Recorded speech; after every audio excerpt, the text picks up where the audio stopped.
You can never escape the fact that human beings are everywhere on the planet. In every vocation, in every endeavor, you'll find human beings. And with that, you'll find all types of human beings. You'll find human beings that are loving, that are kind, that are upstanding citizens. You'll have human beings that are hateful, that are jealous, that are homosexual, lesbian, that are religious, that are non-religious. You'll have all types of human beings everywhere. So what are you saying, brother teacher? I'm talking about the martial arts. It's no different. Now, more specifically, hatred in the martial arts, especially hatred without a cause or a reason, not a legitimate reason. First of all, I don't believe that any human being should hate another human being, just in general. So, from my own experience, I received a lot of hate throughout my earlier career in the martial arts. And it was mainly from black martial artists. Why, you might ask, brother teacher? Initially, I would say I didn't know. I just truly did not know why an individual like me, who grew up in a decent family environment, always taught to respect everyone, my elders and strangers, and just loving Southern boy. Why would someone in the martial arts, especially someone who had prominence or who had rank or even a master rank, treat me this way, talking about me behind my back, me finding out through other people that I knew, and then them saying snide remarks about me and about my system, about my upbringing in the martial arts, and basically trying to make me feel like I didn't fit. But it did indeed happen to me. And on some level, I still received some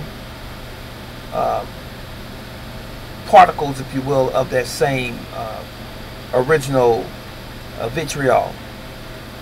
However, not as much as I did early on, because a couple of those people have died off. I won't say fortunately, but I would say that they died off. And they were the real reason why a lot of their followers were treating me that way. And that's another subject there too, is when you follow someone, even when that someone is wrong, you still follow them out of loyalty anyway. But here's what I found.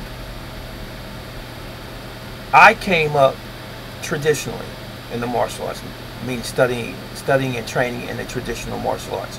And so did this other group of individuals, but not under my organization. They were in a different organization.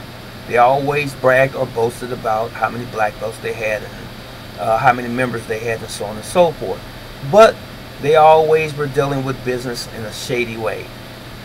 And one of the things that they did was that if you were not a member of their club, as it were, they would sort of ostracize you as a martial artist. You have to sort of earn your way, in the martial arts to be accepted by them, the individuals and even their organization.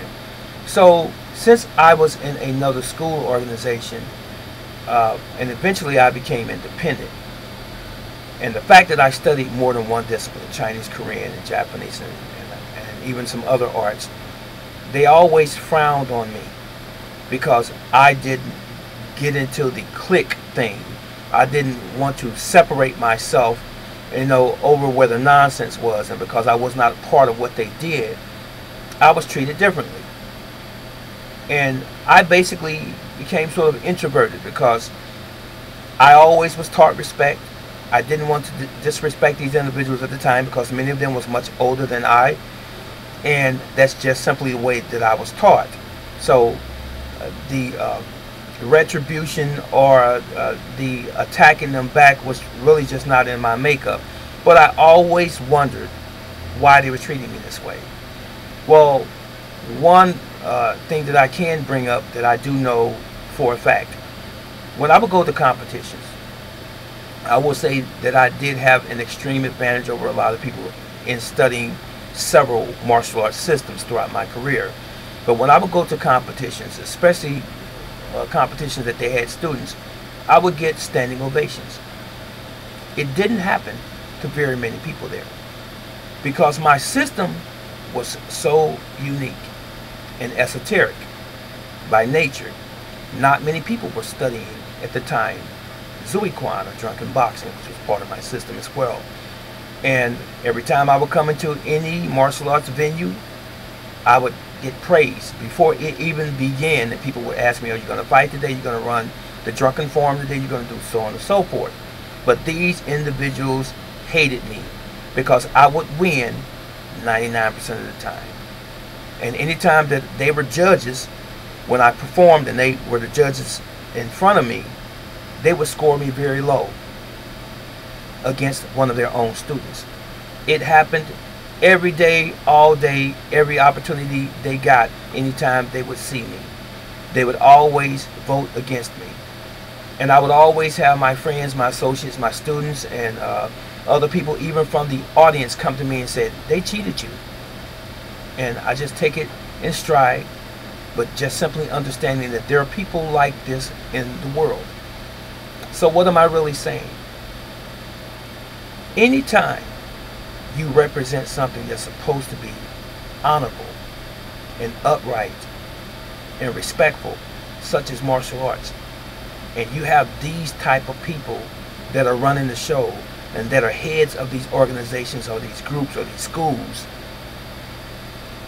and they behave in this manner, you really need to take a step back and question who it is that you owe your alliance to.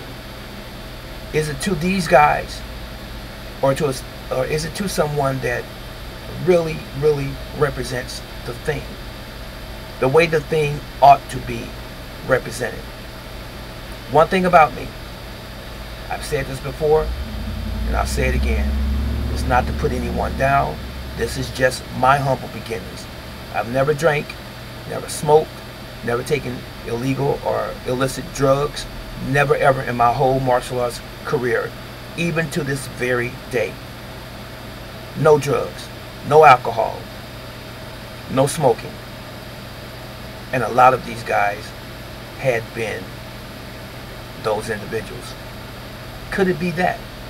I don't know, but whatever it is, anytime you represent the right thing, I'm encouraging you, continue to represent the right thing. This is Brother Teacher, and you know I love you, and the Almighty loves you as well. So long. Tell me, what do you think about this?